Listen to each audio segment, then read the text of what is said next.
மனுஷனா நம்ம கேவலப்படுற மாதிரி ஒரு விஷயம் நடந்தது. எஸ், ஹே கைஸ், நோய்டாவில் ஒரு 27 வயசு பையன் யுவராஜ் மெஹ்தா. ஸோ இவன் வந்து ஒர்க் முடிச்சுட்டு வீட்டுக்கு போய்கிட்டு இருக்கான். வீட்டுக்கு போயிட்டு இருக்க வழியில் ரோட்டில் ஒரு ஆக்சிடென்ட் ஆகுது. என்ன ஆகுதுன்னா, ரோடு இப்போ மேலே இருக்குது, கீழே வந்து ஒரு 70 ஃபீட்க்கு கீழே வந்து ஒரு குளம் இருக்குது. ஃபுல்லாகவே ஃபாகாக இருக்குது. ஸோ ரோடு தெரியாமல் அந்த ஒரு ஆக்சிடென்ட் ஆகுது. ஆக்சிடென்ட்டில் 70 ஃபீட்க்கு கீழே இருக்கிற குளத்தில் போய் விழுது. ஸோ அந்த பையனுக்கு நீச்சலும் தெரியாது. எப்படியோ ஸோ டோர் ஓப்பன் பண்ணி கஷ்டப்பட்டு மேலே அந்த காரோட டாப்லவே ஏறிட்டான். காப்பாற்றுங்கன்னு சொல்லி தன்னோட அப்பாவுக்கு ஃபோன் பண்ணுறான்.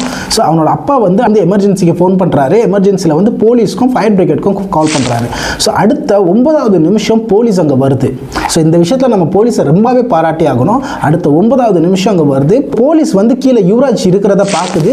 யுவராஜ்க்கு வந்து ஒரு பெரிய நம்பிக்கை வருது. ஸோ வந்து போலீஸும் வந்துருச்சு, நம்மளை காப்பாற்றிடுவாங்க அப்படின்னு.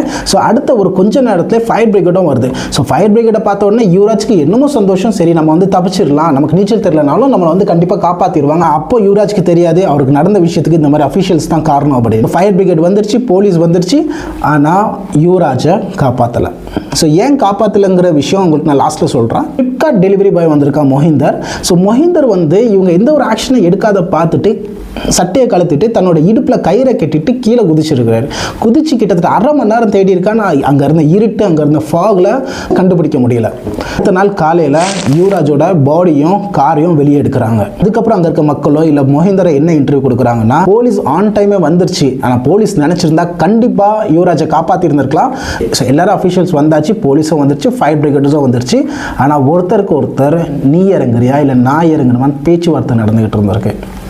ஏன்னா தண்ணி வந்து கிட்டத்தட்ட 12-13 டிகிரி செல்சியஸில் தண்ணி குளிர், கீழே இறங்க முடியாதுங்கிற ஒரு காரணத்தினால யாருமே தண்ணியில் இறங்காமல் ஒரு உயிர் போகிறத கண்ணு முன்னாடி நின்று வேடிக்கை பார்த்துருக்காங்க.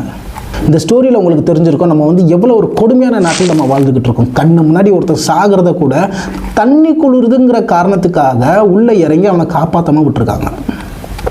இப்போ அதுவே அந்த இடத்துல அவனோட குடும்பத்தில் யாராவது இருந்திருந்தால் உள்ளே என்ன ஹீட்டர் போட சொல்லியிருப்பானா? ஸோ இதில் அடுத்தது என்ன நடக்குதுன்னு பார்க்கலாம். அடுத்தது இதில் என்ன தண்டனை கொடுக்க போகிறாங்கன்னு கண்டிப்பாக பார்ப்போம்.